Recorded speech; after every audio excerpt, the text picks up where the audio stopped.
give yourselves a big round of applause for investing in the best assets that you will ever have, and that's you. Why do people love me?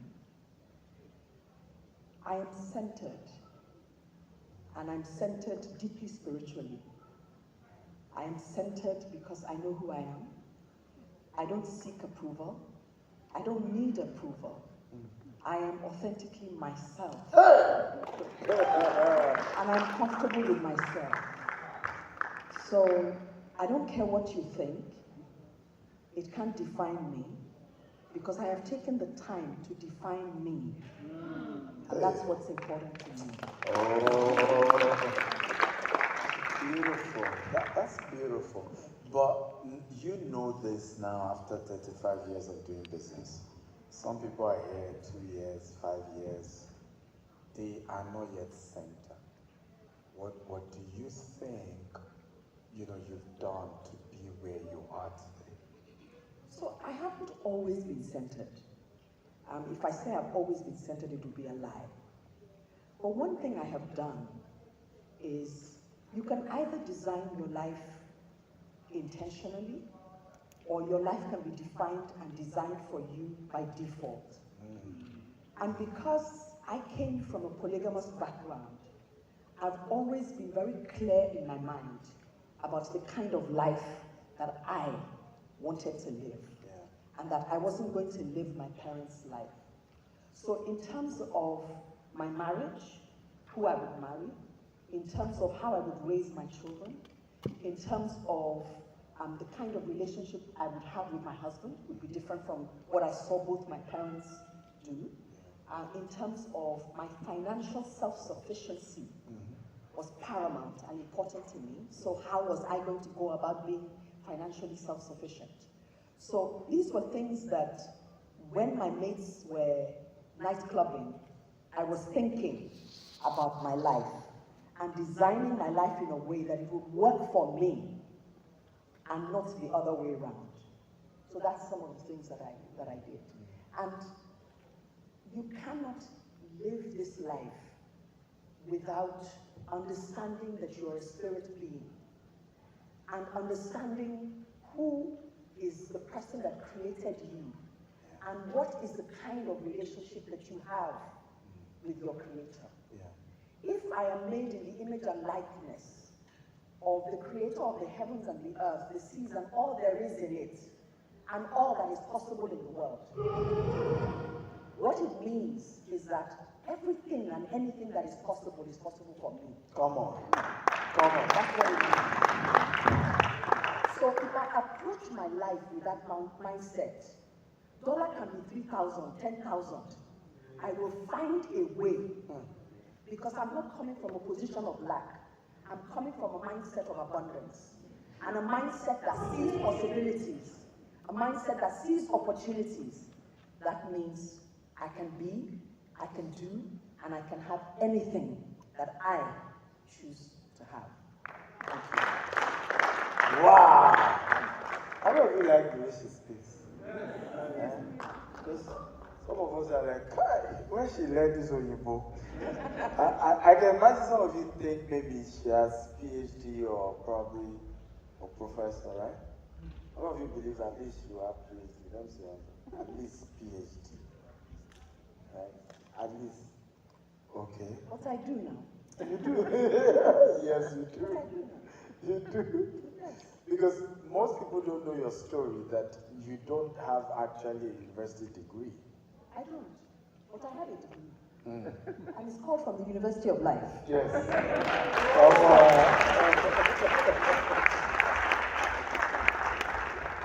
So you see, people are always very surprised.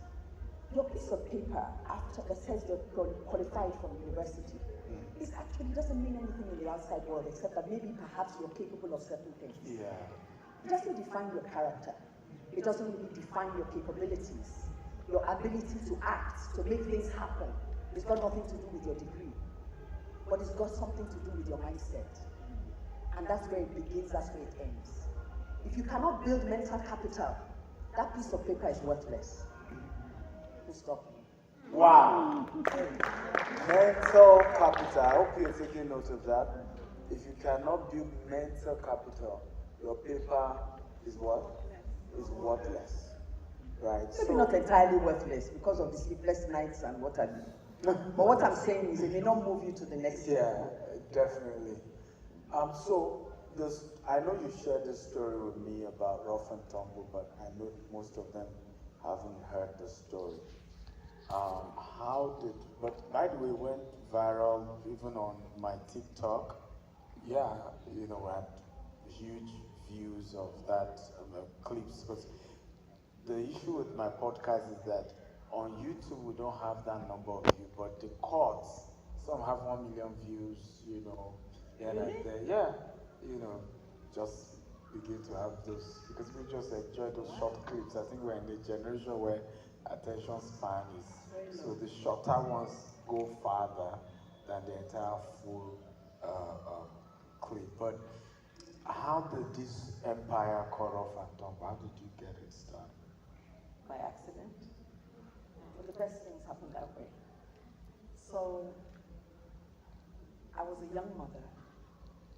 My career, after I decided that I wasn't going to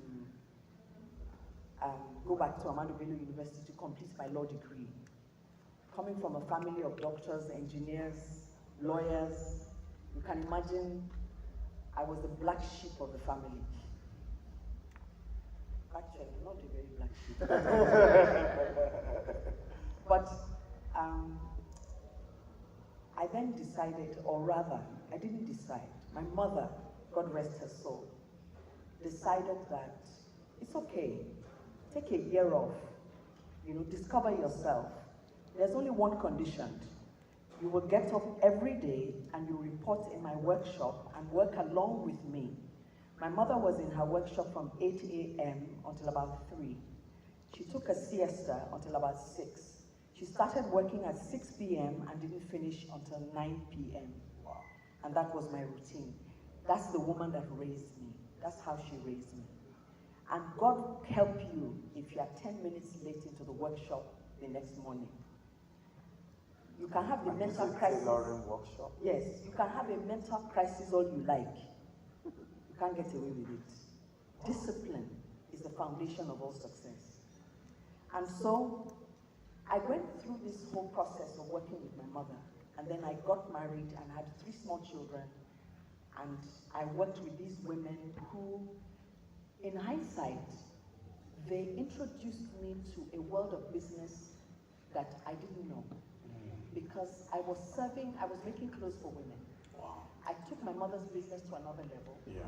I was going to Switzerland, buying fabric, bringing it, making it. I was dressing Mrs. Adenike, Enzo, wives of governors, Mrs. Babangida.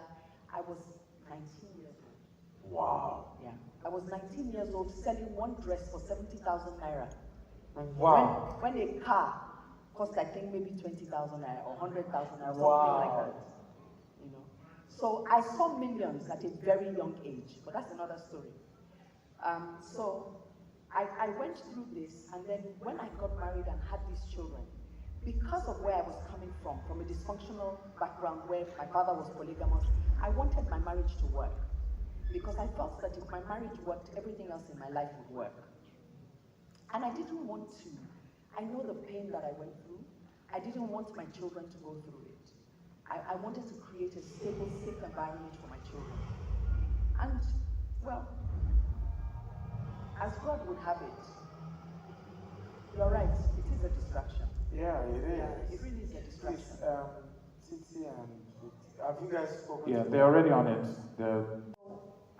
When I was pregnant with my last child, and I decided that it was too stressful trying to run a family, my children, my husband, I decided I'd step away from the work I had been doing.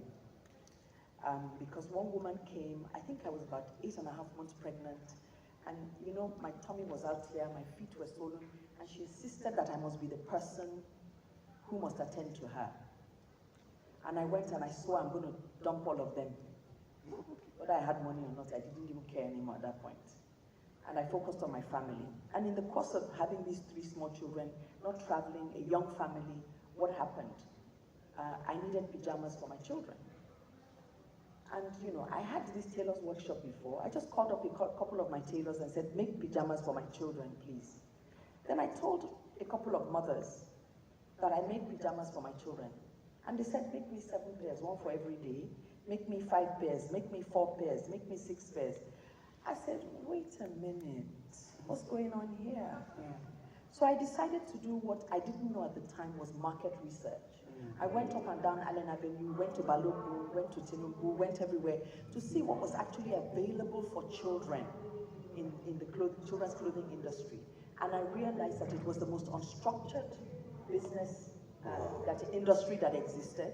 There was no major players apart from Balloon, and everything in Balloon was 20 times the price it was elsewhere, and not really suitable for young people who were just starting a family. So I decided, you know what, I'm going to make a suitcase full of pajamas. And every time I take my children to school, I'm going to tell the mothers, I've got these pajamas for sale. Now, what's the lesson from this? I've come to realize the lesson from it is sometimes an opportunity is looking at you in the face. Yeah. And you can't see it because you're focusing on something else. So pay attention. Something can happen out of nothing, which is what has happened with this business. There was no business, there was nothing. And this is where it came from. And so some of the mothers would buy the pajamas. Some of them will walk past me, totally snub me, man. Wow. Even me, I was embarrassed sometimes when I thought about it later in the night. When you picture your day over, I thought, why? Because I'm standing outside the gate selling pajamas. You're speaking English to me. But who's laughing now? Hey! So that's really, honestly, that was the genesis of Rough and Tumble. Yeah. It had no brand, I had no name, nothing. My neighbor was doing a teddy bear festival, another Jebota kind of thing. And she said she wanted somebody who would sell children's clothes. I said, you're looking at the person, opportunity, I'm ready. You're looking at the person, I'm going to make the clothes, I'm going to bring them, and we're going to sell them. And she said, okay, so what are we going to write on the canopy? I don't know who is in my generation that's in this place that knows all those tents that they used to set up in bazaars, in churches, all those years ago. Yeah, I can see some people nodding, thank you. At least one nodded. So she said, what name are we going to put? I said, I don't really know, I haven't thought of it that far. So she said, what kind of clothes do you want to make? I said, clothes that children can play around in, rough around in. She said, I would draw a drum with the children tumbling out of the drum. I said, that's the name, Rough and Tumble. Outside her kitchen door, I kid you not, no consultants, no, what do they call it, focus group, yes. No market research, no business plan, nothing. Outside her kitchen door, she said that, and I said, that's the name, right, Rough and Tumble. And we have never looked back since that day. Never. So, at what point did you think you needed to automate this process? Because this is retail and it can be messy. So, you know, I said, life by default or life by design. Mm-hmm. Life by default or life by design. So I've always wanted a business that would outlive me. Because the people that influenced me in the fashion industry were Yves Saint Laurent, Coco Chanel, Gianfranco Ferré, Armani. Coco Chanel has been dead for how many years? Yeah. But there is a brand that is called Coco Chanel, that is Chanel, that you all know as Chanel. Mm-hmm. It outlived her. Yeah. Yves Saint Laurent's name has outlived, his brand has outlived him. You know, Armani is 98 or something. Wow. His name will outlive him. Armani. Yes, Giorgio Armani. So those were the people that influenced me by virtue of the magazines that my mother exposed me to. That's where I met them. I met them all in those magazines. So what it showed me at that very young age in my life was that I could be like them. Yeah. You know, honestly, it's a matter of thinking it and being prepared to take the necessary action. Put that action behind it and it will happen. So those are the things that influenced me. I wanted a business that would outlive me. for a business to outlive me, for me to be a mother, for me to be a wife, for me to be able to take care of my mother and all the other things and all the other roles that I wanted, I could not be tied to my business. So I needed to put systems and processes in place. And for me, I define business across about 5 or 6 pillars. Okay. And the first pillar is the product. Product. The second pillar is the customer or consumer. For us, for example, at Rough and Tumble, we have consumer and customer. The parent is the customer, the child is the consumer. So we are actually talking to 2 different sets of people. That's true. So you have the product, the customer, consumer. You have the people who will work in the business. It's another pillar. You have finance. Works in how to manage the money in the business. And you have systems, processes, and you have technology. And the last pillar is giving back eventually. And all those things are driven by technology. Without technology, you cannot efficiently automate or run a business. You'll be tied to that business. There's no other way. Absolutely no other way. So I got into, very early on, I got into automation. The first systems automation software I ever used was called Dark Easy. Dark Easy. Dark Easy. It's as dark and ancient as well, I'm not ancient, it is. So what year was this? Oh my God, 2000, I think. Wow. The year 2000. Dark Easy. So people were, before that, I had gotten a couple of boys who were programmers to write some kind of inventory management and POS sales management software for me. Wow. But both of them left me high and dry and went to Canada. This Canada is not today that they've been emigrating to this Canada. And I then realized that I needed an off-the-shelf solution tool that would help me with the business that wasn't dependent on any one person or any human being. So I started using Dark Easy. What did it enable us to do? It enabled us cut out inefficiencies. It enabled us manage inventory properly. It enabled us hold people accountable and take responsibility for the inventory. If my software says I give you 20, and you come and you can only account for 12, where's the missing? That's 8. Where's the missing 8? You know. So I learned from that very early age that automation was not an option. It was the way to run a business. If I wanted to run that business efficiently, if I wanted to manage the costs, if I wanted to understand the insights, business insights that will come from using that software. So for us, for example, our products are, the architecture of our products is in 3 different segments.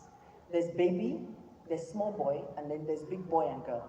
So it's 9 to 12 months, 2 years to 8 years, and 8 years to 16 years. Now imagine all the different SKUs that are underneath both boys and girls. T-shirts, shorts, trousers, proper shirts, undershirts, short sleeve shirt, long sleeve shirt, narrow collared shirt, Cuban shirt, standard Oxford collar shirt, floral shirt, plain shirt. All of that data, when you are in a business, as such as retail, you have to refine that detail, that information in such a way that it gives you the business intelligence to know which products sell in which location, which colors sell in which location, which ages sell in which location, what boy or girl does better in which location. Imagine trying to go through 50,000 SKUs by yourself to figure that out. Wow. You can't. So that's what automation does for you. HR systems, where you use your, trust me to forget that thing, what's it called? Clocking device. Huh? Yes, well, you swipe in, or the one that does your finger. Biometrics, thank you. Or you use a biometrics. We've been using biometrics for years. Wow. So that you can keep track of the people that are working in your stores. How do you manage stores in Port Harcourt? How do you manage stores in Abuja? 4 or 5 stores in Abuja. There's systems and softwares that you use where from the support center, which is the head office, we can go into your systems, no matter where you're located, and fix a hitch if a hitch happens in your software. We have cameras, and the security men are sitting in Lagos, and they're looking at all the stores. So did you open the store alone, or did you follow the process where it says 2 people must open a store? Did you do your inventory count? And it was business as usual. There are people who are sitting down who are watching all of those things, and they're taking notes and they're writing it up. Automation is what enables that. If you don't have automation, you can't do that. How do you do your bank reconciliation? How do you do your reconciliation between your sales and your different accounts? How do you keep an inventory of your suppliers and what they're supplying? You have to know where they are. You bring them in, you bring the inventory in, you tag every single piece, and you put a barcode on it that gives it a unique number so that you can trace it. Without automation, you can't do that. It's impossible. Wow. Come on, let's give her a round of applause.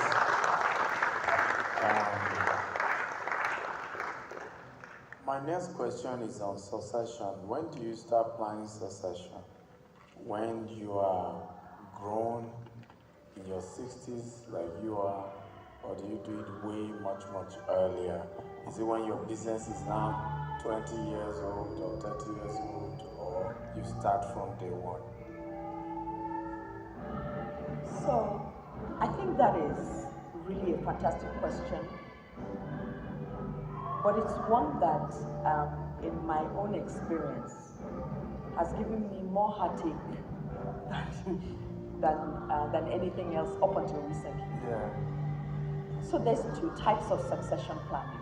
Okay. There's the succession planning from the perspective of the founder, which would be my perspective. So the important thing is, how do I make myself redundant on a journey where I say I want to build a business that outlives me? So the thing is to make myself redundant, go through a transitional period, and then put a management team in place and in charge of the business.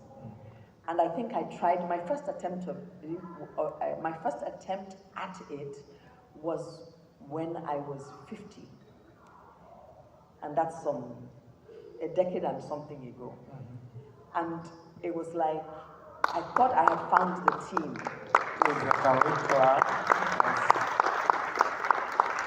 Thank you. I thought I had found the team, but I had made a big mistake. Okay. So when you're planning succession planning, it's very important that you know the people that you're handing your business over to. Because if you don't, you will not recognize that business. Hey. You won't. Your values must align. That's very, very important. They must align with your vision and understand where it is that you want to take the business to. They must also understand, or you must have put in place, governance structures that are so strong, and a board that is not a yes-ma board or yes-sir board, but a board that will question and insist on corporate governance. If you don't have those things in place and you're thinking of succession planning, you may lose your business, and you can lose it very easily. Yes. So my second time round, which is now like 2-3 years ago, Okay. I've now hired some incredibly strong, intelligent, smart women. They're young women, yes. Intentionally? No. You see, for me, my belief is very simple. Money doesn't know gender. Yeah. Success doesn't know gender. True. Who has the capabilities, aligns with my values, and aligns with the vision that I have for the business. Yeah. Is a vision carrier that takes the vision and moves it on to the next level. True. And they have proven themselves to be trustworthy, to be loyal, because these things are so important. Very important. If there is no trust, it will fall apart. If there's no alignment, it will fall apart. So those things are fundamental to the success of succession planning. You must know. So you can either groom the talent from within, but the challenge now is, yes, you may have some people within your business who've been with you for a long time, but do they have the capabilities to lead? Because leadership at that level is now a completely different conversation. It's no longer, it's way more than I have the capacity to deliver on task 1, 2, 3. Leadership requires that you achieve results through people. That means you need to understand people and what motivates people, and then drive them to give you the results that you want. Do you understand what I'm saying? Because it's not about you doing the work. It's about your ability to put a team together, to create an ecosystem of people that have one shared vision, understand what that vision is, they have shared values, and they're ready to kill it on those goals. They're ready to achieve those goals. So it was important for me to do that this second time round, and I've been able to do But how that. did you assemble those team of women? And did you have a period where they had to work for you to watch them before you confirm those I'm roles? still watching. I'm still watching. It's an ongoing exercise. I'm still watching. But you see, for me, once we're aligned on vision, we're aligned in terms of trust, values, there's loyalty. For me, and you are the kind of person who, yes, madam, you own the business, but this is my point of view. Those are the kind of people I like. I don't like people who tell me what I want to hear or what they think I want to hear. I like people who have the strength of character to look me in the face and say to me, madam, no, I don't agree with you. And until you can get to that place as a leader where you are faced with a member of your staff who says to you, no, I don't agree, your ego will forever get in the way of your progress. So you need to take it out of the way. So that for me was very important, that they were exposed, they were educated in terms of not academic education, but in terms of their world exposure and their global exposure. That for me was very, very important. Well, how about the cost of hiring such people? Because sometimes it's that, yes, you want to get this kind of very, very skillful people, but it's like maybe the business can't afford it. Then you're not ready. Simple, is it not? Straightforward. You're not going to borrow money from the bank to pay salaries, are you? But you can get an investor who will take equity in your business and give you the money that you can use to hire the right kind of people. You can do that, but you won't borrow money from a bank to do that. You won't. So you have to know when you are ready. If you are not ready, then get yourself ready. It's simple. So in getting investors, there are a lot of entrepreneurs, particularly from this part of the world, who are scared to get investors, particularly investors are interested in equity. Am I speaking your mind?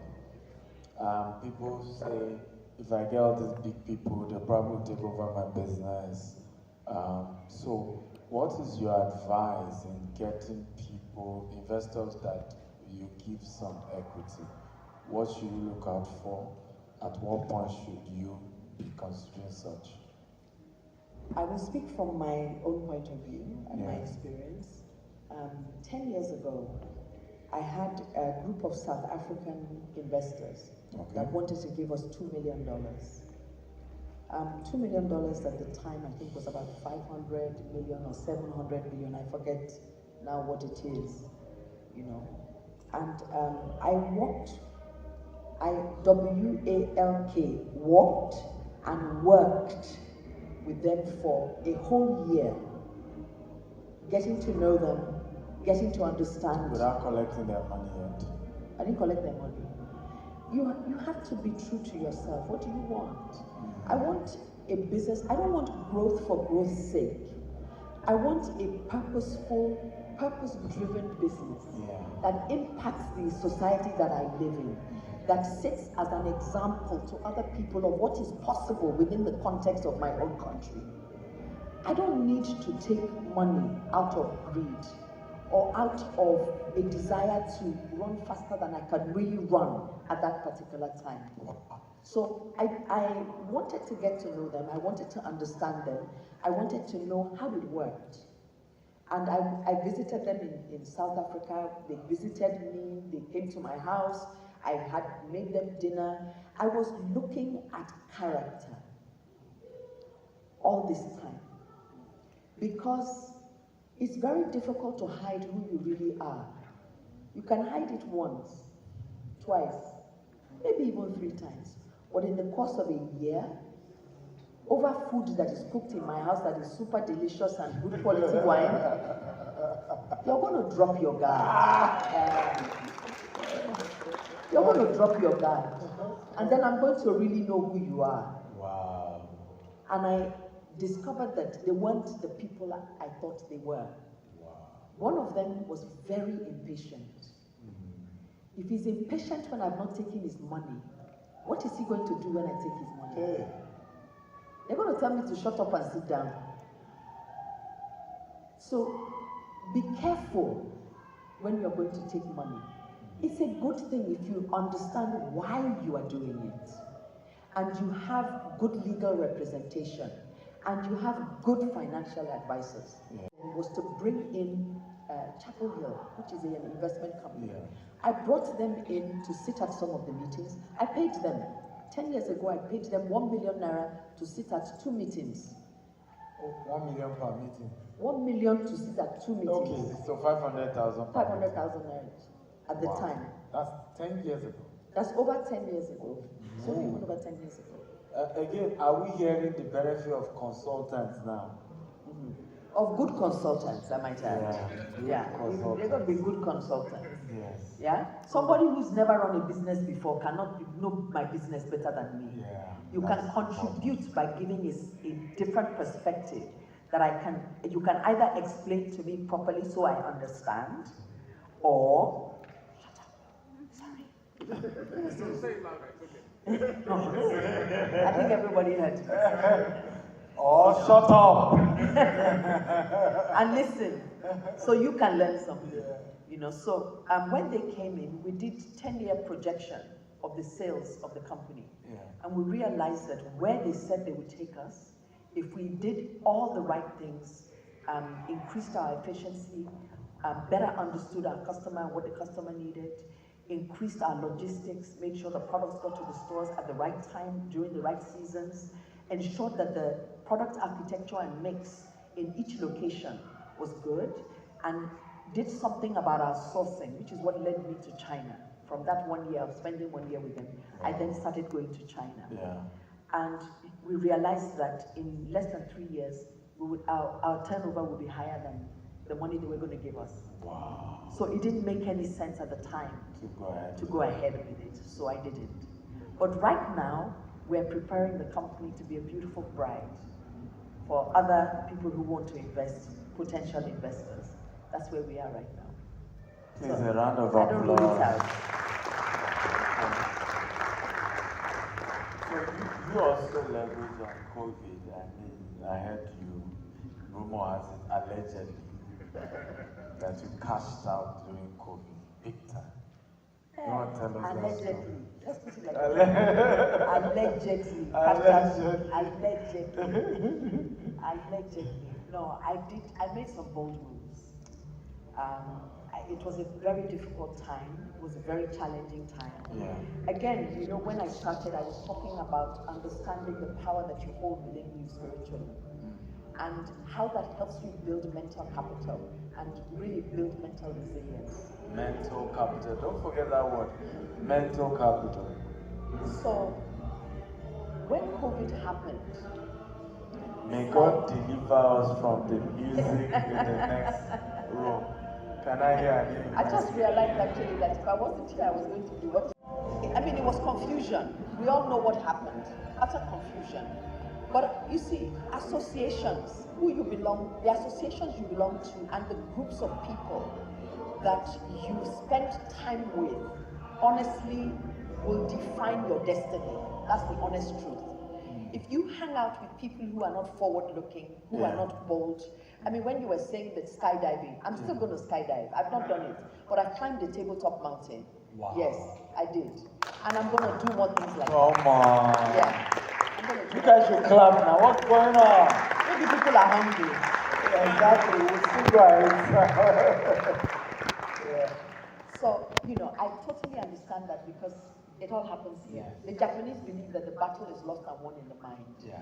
And I believe that too. So I just I sat down and I said, Ọlọ́run ò dojú tì mí, Ọlọ́run ò lè ní dojú tì mí. So nǹkan tó bá wù kó ṣẹlẹ̀, mo mọ̀ pé God is going to show me the way. Wow. And what happened was I came across Sinachi's song, Waymaker, Miracle Worker, Promise Keeper, Light in the Darkness. And that was my national anthem through COVID. Wow. I sang it every day, middle of the night, in the afternoon, in the morning, every time. And you know what happened? Because I refused for COVID to weigh me down, my mind opened in a way that it had not opened before. Wow. And I began to see I began to ask the question, what can I do? You know, you said something, even in hard times, people make money. Yes. I learned that watching movies of the Second World War, Nazi Germany, Second World War. There are people that came out of that war. Even though 6 million Jews died, there are people who came out of that Second World War billionaires. There are people who are going to come out of Trump's tariffs billionaires. Yes. Yes. When there is a disruption and a shake-up, follow the money. Learn to know where the money is and follow the money. Because money leaves footprints. Yes. But you gotta have the eyes that can see the footprints in the sand or on the rocks, wherever, whichever one you want to call it. Yeah? So I started asking, and then in this business group that I belong to, how can I forget his name? He owns a BB rating company, Fitch rating company. He used to work with his late Adenike's brother-in-law. Augusto, thank you. Mr. Augusto was the speaker on that platform that day. And I said to him, hey, Mr. Augusto, see what has happened? The whole world. He said, Nike, what's your problem? Think. He challenged me. He didn't cry with me. He didn't moan with me. Get away from the naysayers and the moaners. It's infectious and contagious. Nigeria is not good. Nigeria is not good. Nigeria is not good. Pack up and die and go, please. Some of us, we want something good to happen here. And that may sound crazy, but the honest truth is this. You cannot curse something and expect it to bless you. Yes, sir. It cannot. So you get up every day. This is not good. That is not good. I get up every day and I say, today is a good day. Today is the day the Lord has gifted me. And I rejoice and I am glad in it. By the way, I don't go to church. So this is not about religion or church. This is about spirituality. You understanding the power that lies within you. Not your pastor, but you. As a being that is made in the image and likeness of your Creator. I was challenged. And, you know, when I'm challenged like that, I wake up at 3 a.m. It's the story of my life. And there's a Persian poet that says that when you wake up in the dead of the night, it is because your Creator has something to tell you. Has something to tell you. Wow. So do you wake up and ask, what are you trying to tell me? Show me. Show me. I don't drink. I don't smoke. I like food. But I try and manage that as well. so that I have clarity of mind and presence of mind. Yeah. And I drink a lot of water, which I might want to drink sometime. Yeah. Thank you. So this is how, it's okay, I'll just drink. Okay. I'll have a good quick sleep. Thank you. You scale, God, help me celebrate. What were the core? And we wanted, and I'm not sure all the speakers were honest, right? You know, for me, there were people I want to listen to. So whether you guys enjoy it or not, me, I've had a great time. You know? I'm sure they're having a great time. Yes, please go ahead. Okay, so I found myself in the middle of this whole thing and realized it was a mental battle. And somebody then sent me a video that said somebody was making cloth masks in Belgium and that they were acceptable, you could use it at the time. Yeah. I said, really? Okay, this is that, quick. So I sent a message to some of my key staff and I said, I know you all have machines at home, but this is what this thing looks like. Yeah. Can you make a prototype at home?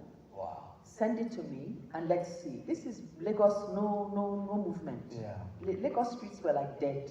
There was no movement. And they did that. Of course, you know, all the little things we needed, the elastic and all those things, they could find some things that they used to make shift. It wasn't quite it. And then, you know, I said, you know what we're going to do? Can you guys get to the office? Some of them walked 1.5 hours to get to the office. Jeez. 1.5 hours. Now, I tried afterwards to figure out what gave that level of loyalty. Yeah. I realized that the day before the lockdown, we had divided all the people in the business. We had divided them into sections. So let's say you lived in Mafoluku. We chose a leader, a group leader in Mafoluku, who made sure that they got in touch with everybody that was there. Then I gave my HR something like 2 or 3 million naira. I said the markets are not going to be open.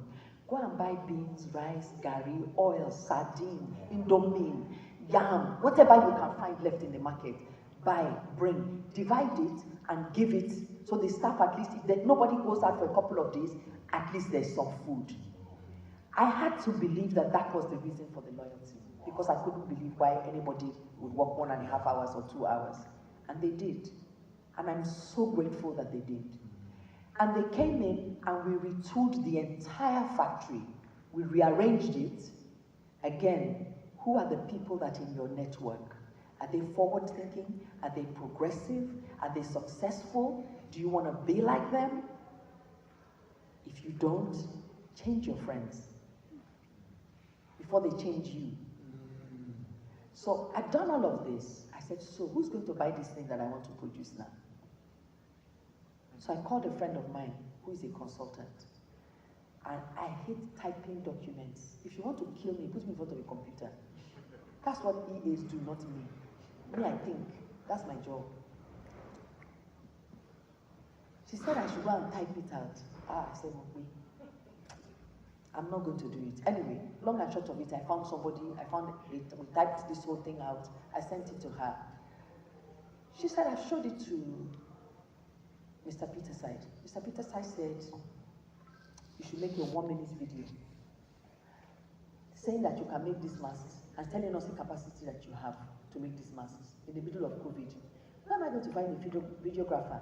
I remember one boy that had been disturbing me that he wants to make videos for me. I called him. Where are you? In Surulere. Can you get here? He said, the road is blocked, ma. I said, you figure your way out. You're a Surulere boy. You can figure your way out to get there. Just be coming. This boy came. He got in at 10 o'clock in the morning.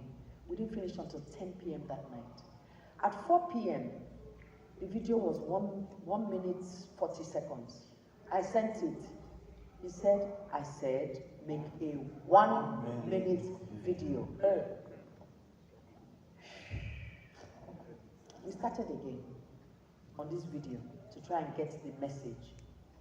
I got that video eventually at 10 to 1 minute, or just under 1 minute. I sent it to him. The next morning, the Lagos State Governor called me, the Ogun State Governor called me, the Ekiti State Governor called me, they were calling me from oil companies, they were calling me from everywhere you could think of. Who is in your network? Who is in your network? Who are you networking with? Wow. Because your network, the people that you network with, that you have, I'm not talking about people who want to pretend that they're rich, but they're not. So they're labeled with every designer label from their head down to their feet. But they're living in a rented place, the car is mortgaged, the children are in school, they're driving them out of school all the time. Now, I'm talking about people who, you don't know what they have. You don't even know anything about them. What they have. They have. Good money doesn't make noise. It doesn't. It doesn't. And old money too. Old money doesn't. It's quiet and gentle and confident and sophisticated. Doesn't need to make noise. Doesn't need to. And that was how we turned this place into a mask manufacturing factory, delivering 100,000 masks every week in 7 days. I have never, up until that time, made 100,000 of anything. Never. Wow. I challenged myself, challenged my staff, said we could do it. And this is where leadership is so important. And this is what I'm saying about ability to achieve results through people. Yeah. They can dig their feet in the ground and say they don't want to do it. Or you can encourage them and push them forward and show them that they have to do it. It will stretch them. Some of them will resent you, but you keep pushing because that's what good leaders do. And that's how it happened. By the end of COVID, we had made 1 million masks. 1 million. 1 million. Why are you so miserly with your class?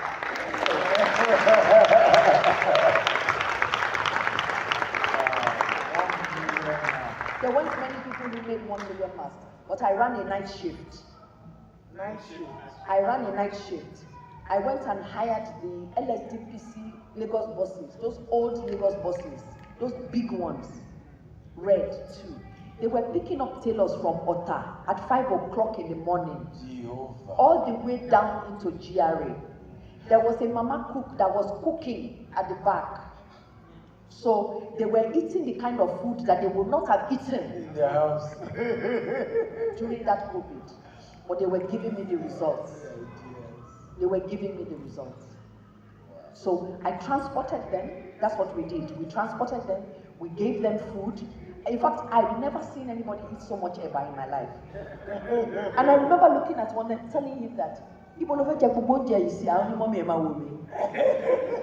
I couldn't believe it. He wiped his plate clean, completely.